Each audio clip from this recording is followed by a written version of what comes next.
ஹே guys, severe heart attack வர வைக்கக்கூடிய 3 உணவுகளை பற்றி தான் நம்ம இப்போ பார்க்க போகிறோம். ஃபஸ்ட்டு என்ன அப்படின்னா, இன்ஸ்டன்ட் நூடுல்ஸும் பரோட்டாவும். இந்த 2 ஃபுட்ஸும் பார்த்திங்க அப்படின்னா 100% மைதா வந்து அதில் இருக்குது. ஸோ இதனால் வந்து கெட்ட கொழுப்புகள் வந்து உடம்பில் வந்து அதிகமாகும். ஸோ இந்த கெட்ட கொழுப்புகள் அதிகமாச்சு அப்படின்னா ஹார்ட்டுக்கு போகக்கூடிய நர்வ்ஸில் அடைப்பு ஏற்பட்டு ஹார்ட் அட்டாக் வரக்கூடிய வாய்ப்புகள் அதிகம். அடுத்தது பார்த்திங்க அப்படின்னா சமோசா, பஜ்ஜி, பீஸா, பர்கர் இதிலலாம் பார்த்திங்க அப்படின்னா ட்ரான்ஸ் ஃபேட்டும் சேச்சுரேட்டட் ஃபேட்டும் வந்து அதிகமாக இருக்குது.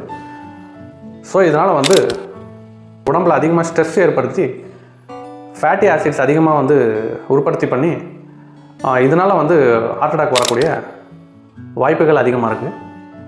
3வது பார்த்திங்க அப்படின்னா ஹை சுகர் கண்டென்ட் இருக்கிற ட்ரிங்க்ஸு, நெக்ஸ்ட் வந்து ஹை சால்ட்டட் ஃபுட்ஸு, இதெல்லாம் நீங்கள் யூஸ் பண்ணும்போது உங்களோட பிபி லெவலும் சுகர் லெவலும் வந்து இமீடியட்டாக வந்து இன்க்ரீஸ் ஆகும்.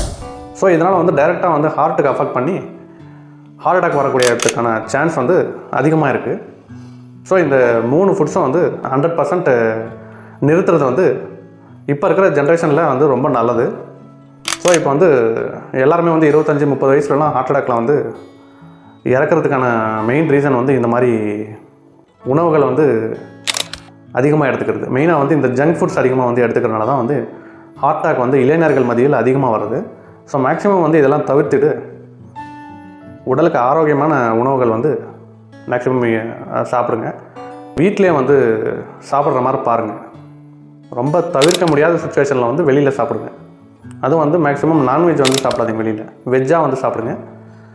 ஸோ இந்த மாதிரி யூஸ்ஃபுல்லான வந்து தகவல் வேணும் அப்படின்னா நம்மளோட பேஜை வந்து இமீடியட்டாக ஃபாலோ பண்ணிக்கோங்க. இந்த வீடியோ வந்து எல்லாருக்கும் ஷேர் பண்ணுங்கள்.